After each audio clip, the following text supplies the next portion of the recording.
I couldn't even look at him. I didn't know what to say to her.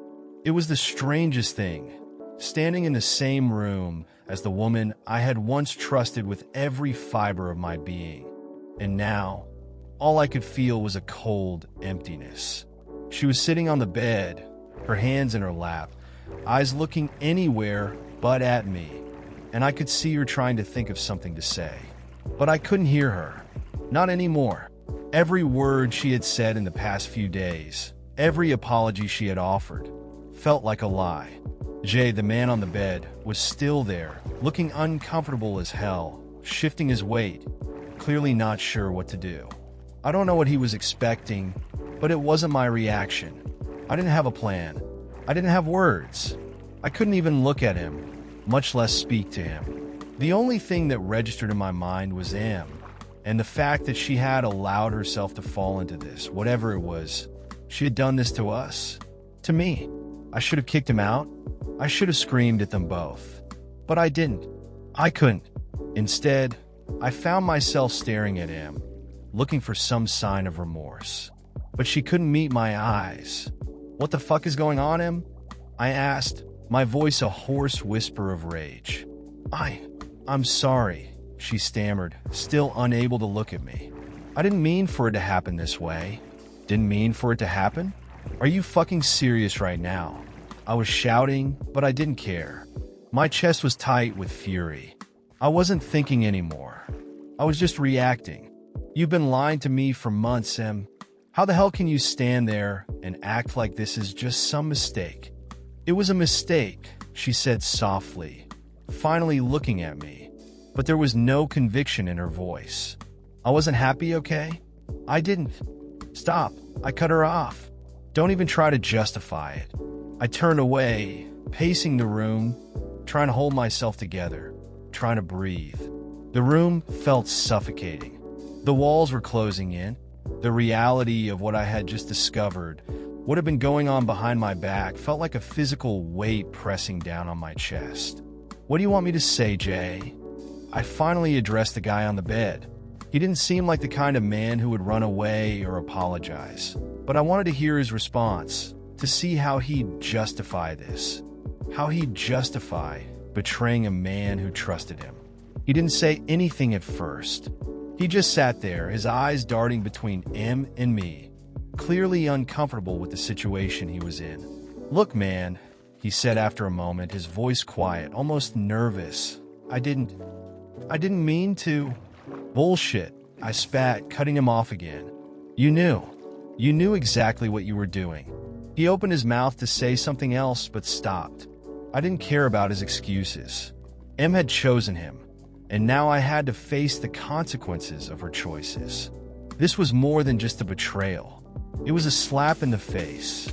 The person I thought I knew, the woman I loved, had been having an affair with another man, and I had no idea.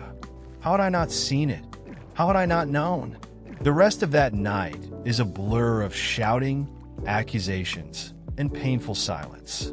At some point, Jay left. He didn't even bother to say goodbye. I guess he knew his presence was unwelcome, though I didn't care enough to even make him leave. I was beyond that. Once he was gone, I stood there for a long time, staring at him, waiting for her to say something, anything, that would make this all make sense. But all she did was sit there, her face pale, tears running down her cheeks. I never wanted this, she whispered, her voice barely audible. I didn't want to hurt you. I didn't. You didn't? I shot back. Look at what you've done, Em.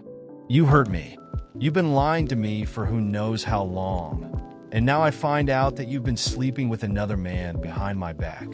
How the hell do you think that makes me feel? I'm sorry, okay? I'm so fucking sorry, but I don't know how to fix this, she said, her voice breaking. I don't even know if I can fix it. I don't know if you'll ever forgive me. Forgive you? I laughed bitterly, shaking my head. You think this is something I can just forgive? You think I can just forget? I don't know, she said, tears falling faster now, her hands trembling in her lap. But I'm begging you to try. Please. But I couldn't even look at her. How could I? The woman I had spent over a decade of my life with, the woman I trusted more than anything in the world, had shattered everything.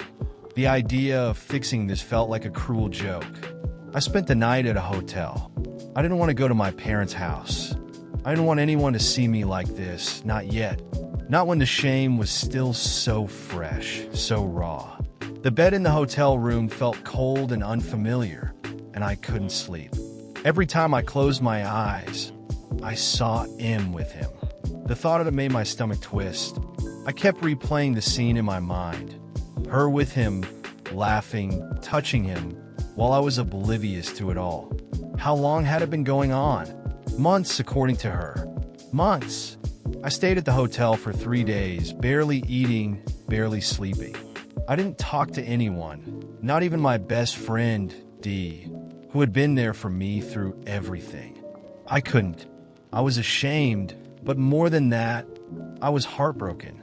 The person I thought was the love of my life had destroyed me in the most profound way, and I didn't know if I could ever get over it. Eventually, I went back home, though I wasn't sure why. Maybe I was hoping that it would feel different.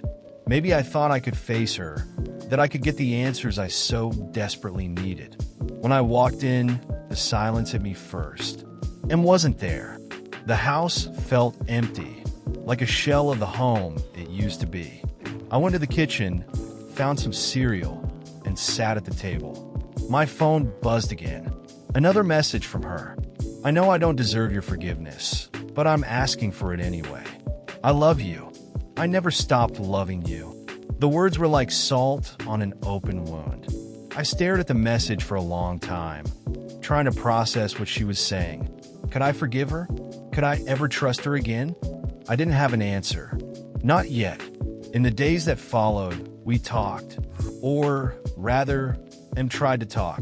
She apologized over and over again, telling me how much she regretted everything.